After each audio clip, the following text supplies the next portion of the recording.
Bonjour à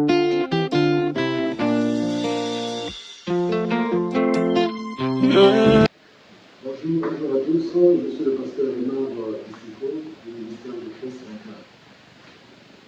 Ce jour, nous allons partager la parole de Dieu sur le thème des mystères des réclamations spirituelles.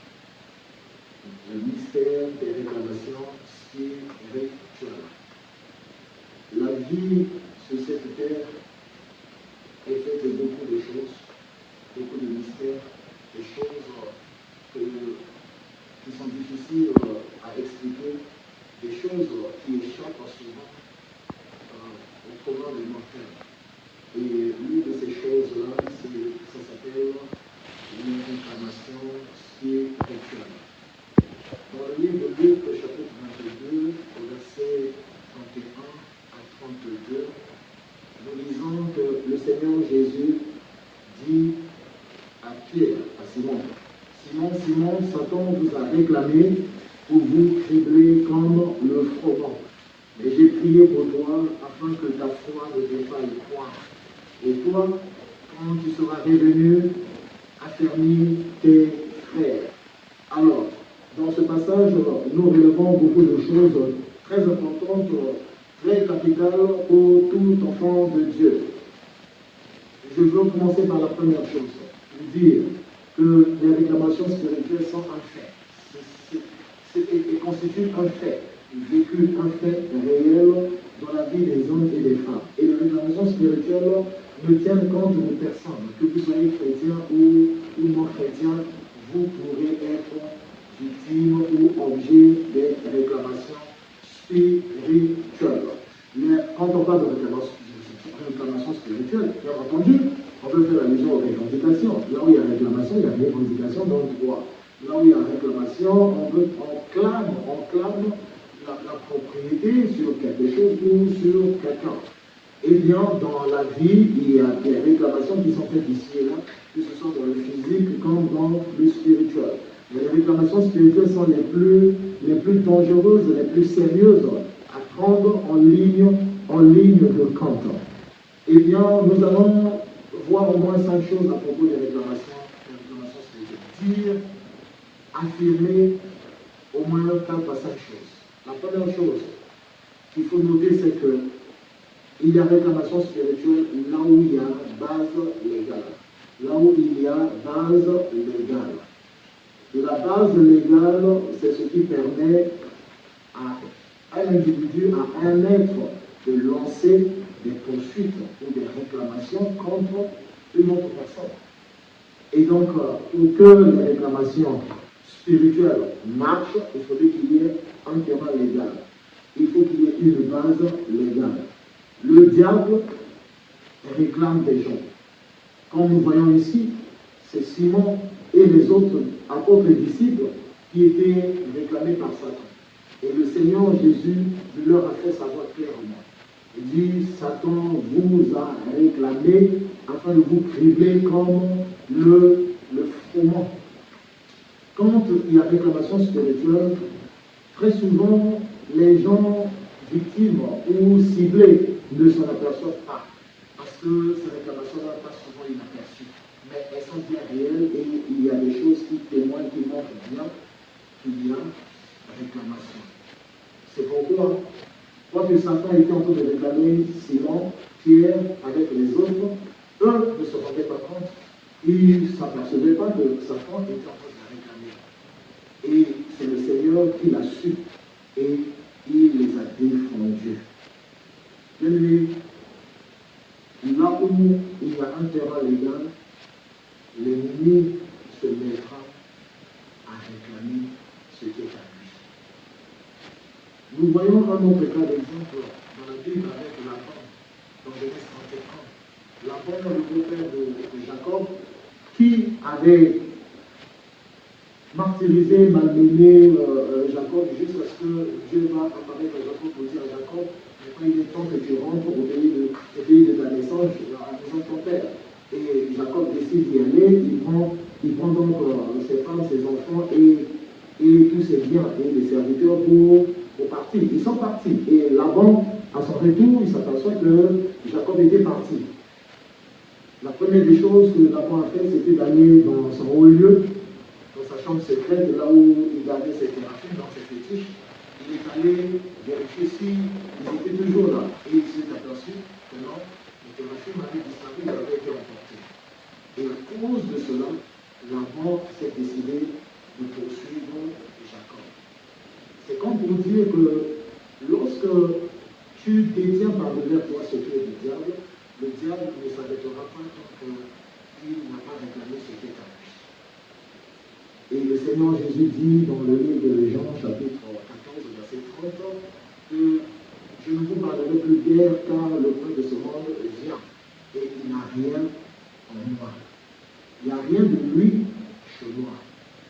Là où Satan trouve quelque chose qui lui appartient, eh bien, il va faire des réclamations. Et donc, il faut qu'il y ait des bases légales pour que le diable puisse lancer des poursuites spirituelles contre un individu. Comme Laban l'a fait avec Jacob, à cause de Téraphim, que pourtant Rachel avait volé, avait emporté.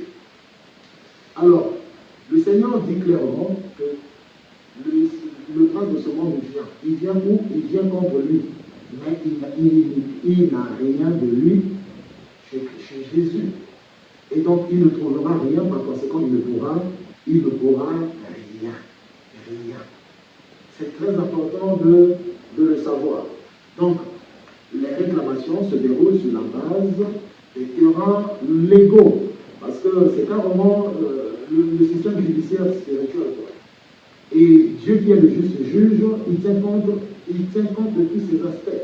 Si tu as quelque chose de Satan dont tu ne t'es pas débarrassé et que le diable vient la réclamer, eh bien, Dieu va laisser que cela puisse se faire, que la réclamation puisse se faire.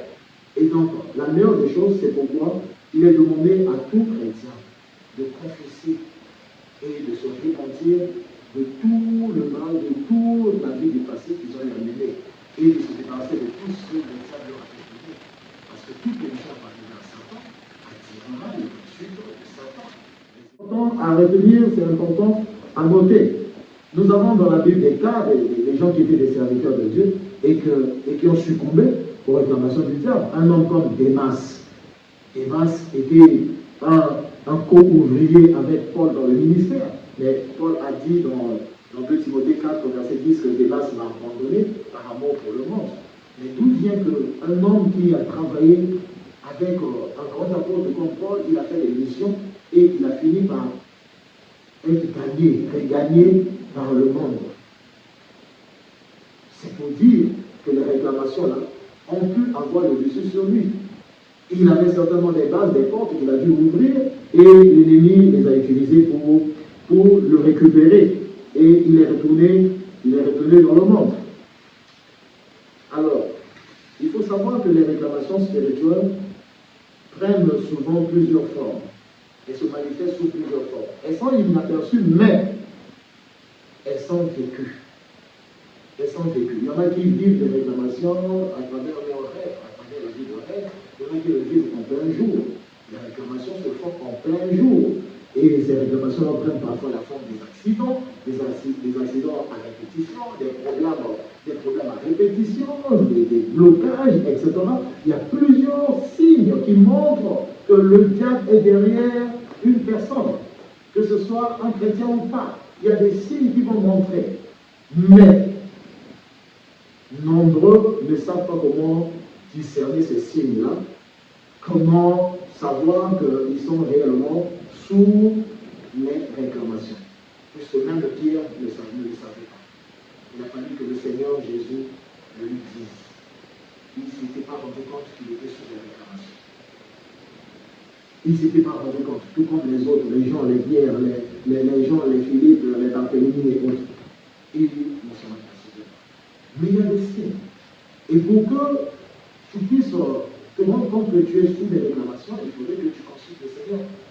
Il est le mieux placé pour te le dire, pour te le révéler, et surtout pour te défendre face aux réclamations. C'est la troisième chose que j'aimerais dire. Le seul dans cette vie, dans le ciel comme sur la terre, qui peut défendre un membre qui est sous des réclamations du diable s'appelle Jésus-Christ. Le fait de fuir son pays, de fuir le village, de fuir, je ne sais pas, l'Afrique pour aller se réfugier en Europe ou en Amérique à cause des réclamations ne signifie absolument rien.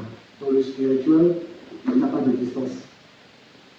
Le seul endroit, le seul refuge et le seul bouclier face aux réclamations sataniques s'appelle Jésus-Christ. Et c'est lui qui a défendu ses disciples et apôtres face aux réclamations du diable, que eux ne voyaient pas, ne comprenaient pas. La quatrième chose que je devais dire, c'est qu'en matière de réclamation, il n'y a pas que Satan qui réclame. Dieu aussi s'est réclamé. Dieu aussi réclame. Il réclame les siens, il réclame ceux qui lui appartiennent, il réclame ceux qui sont en alliance avec lui. Souvenez-vous de la femme qui était courue pendant 18 ans, sur lequel un esprit, le Seigneur l'appelait Satan, Satan tenait captif. Quand le Seigneur l'a délivré et qu'il y a eu des plaintes de la part des gardiens du temple, des gardiens de la synagogue, le Seigneur a dit quoi? Cette femme qui est une fille d'Abraham, ne fallait-il pas que je puisse la délivrer? Même le jour du sabbat. Alors, Abraham avait une alliance avec Dieu. Et sur la base de cette alliance-là, quiconque touche à la descendance d'Abraham, à la postérité d'Abraham, Dieu se permet le droit de frapper cette personne-là ou de réclamer la personne entre les mains de l'ennemi. Et c'est ce qui fut fait. Le Seigneur a délivré cette femme-là de l'emprise du diable. Et donc, le Seigneur s'est réclamé les siens. Dans Exode 4, oui, je crois que c'est dans Exode 4, il a dit quelque chose à Pharaon, il a dit quelque chose à Moïse au sujet de Pharaon. Il a dit, tu parleras à Pharaon, dans Exode 4, verset 22-23. Il dit, Israël est mon fils, mon premier-né. Laisse aller mon fils. Si tu ne laisses pas, eh bien, je ferai périr ton fils à toi. Et premier-né, je vais les tuer. Comme pour montrer que si tu touches à ce qui appartient à Dieu, Dieu va réclamer ce qui est à lui également. Et donc, il y a souvent confrontation des réclamations. Le diable réclame et Dieu réclame. Et quand il y a cet affrontement des réclamations-là, quelle est la réclamation qui prendra le dessus? C'est clair, c'est celle de Dieu. Parce que c'est lui qui est le propriétaire ultime, le propriétaire de tout. Et Dieu va gagner dans cette épreuve de confrontation. Et c'est ce qui s'est passé d'ailleurs dans le cas de la délivrance de la servitude, de la délivrance des Israélites. Alors, Dieu s'est réclamé. Et parce que Dieu réclame, nous aussi, en tant qu'enfants de Dieu, nous devons apprendre à réclamer aussi ce qui est à nous, réclamer ce qui nous appartient. Nous devons savoir réclamer les promesses de Dieu. Nous devons parler, nous devons dire à Dieu ce qu'il avait promis, ce qu'il nous avait promis, et que cela puisse se réaliser. Nous devons réclamer ce qui est à nous, ce que l'ennemi a emporté de nous. Nous devons le réclamer parce que c'est ce que Dieu nous a donné, ça nous appartient de droit. Et par conséquent, nous devons nous lever par la prière et se mettre à réclamer, à répondre le contrôle ou la possession de ce qui est à nous, ce que Dieu nous a donné. Il y a une affirmation que Jephthé avait fait dans Juge 11, verset 24. Il a parlé à ses ennemis, il a dit, ce que ton Dieu Kémosh te donne, ne le posséderais-tu pas? Et tout ce que l'Éternel notre Dieu a mis en notre possession devant nous, ne le posséderons-nous pas? Eh bien, la réponse naturelle est quoi? Oui, ce que ton Dieu t'a donné t'appartient. Et l'Éternel Dieu est le propriétaire de toute la création. Et ce qu'il nous a donné nous appartient. Le diable n'est propriétaire de rien, c'est un usurpateur, c'est un voleur. Alors, sur ce terrain-là, nous devons faire des réclamations. Nous devons réclamer tout ce que l'ennemi veut emporter, tout ce que l'ennemi a volé, etc. Et nous devons en reprendre possession. Il y a plein de choses à dire à ce sujet. Et je vais terminer par le 5e point. En disant que Les réclamations du diable ont beau être fortes, elles n'ont pas le pouvoir d'aller jusqu'au bout lorsqu'il s'agit d'un enfant de Dieu qui est concerné. Le Seigneur est notre défenseur. Il a prié pour neutraliser la réclamation de Satan contre ses disciples et apôtres. C'est lui qui était apparu à Laban la nuit pour le menacer en disant « N'essaye pas de pécher ou de parler en bien ou en mal à Jacob. Si tu le fais, je vais en finir avec toi. » Dieu, le Seigneur, est le seul qui puisse nous défendre. Son sacrifice à la croix a servi et sert de base pour nous face aux réclamations de Satan. Si Satan te réclame à cause d'un quelconque péché que tu aurais commis, eh bien, réponds-toi vite et implore le pardon du Seigneur et que le sang qu'il a versé à la croix te nettoie, te purifie et enlève toutes les bases légales que le diable pourra utiliser contre toi. La Bible appelle le Seigneur Jésus par notre avocat, notre défenseur. C'est lui qui nous défend. Face aux réclamations, il nous défend. Dans le système judiciaire spirituel, c'est le Seigneur qui est notre avocat. C'est lui qui nous défend. Et tous ceux qui lui appartiennent et qui sont sous des réclamations du monde des ténèbres, au nom de Jésus, que le sang de Jésus-Christ parle en ta faveur. Que le sang de Jésus parle en votre faveur. Dans le nom puissant de Jésus-Christ. La Bible dit dans Apocalypse 12:11, ils l'ont vaincu à cause du sang de l'agneau de Dieu et de la parole de leur témoignage, car ils n'ont pas aimé leur vie à craindre la mort. Le sang de Jésus est notre instrument de victoire. La victoire face aux réclamations de Satan, c'est le sang de Jésus. Parce que le Seigneur a prié. Il a prié pour Pierre et les autres parce qu'il était avec eux. Aujourd'hui, le Seigneur, physiquement, n'est plus avec nous, mais spirituellement, il est toujours là, à travers son esprit. Et donc, le Seigneur a consenti le sacrifice de la croix comme la base finale à partir de laquelle tout homme qui voudrait arrêter les réclamations du diable doit s'appuyer. Il doit s'appuyer sur l'œuvre de la croix, sur le sacrifice du sang de Jésus-Christ afin d'anéantir les réclamations de Satan. Voilà ce que nous avons voulu partager ensemble par la grâce de Dieu. Et la prochaine fois, nous aborderons un autre sujet. Que Dieu vous bénisse. Shalom à tous.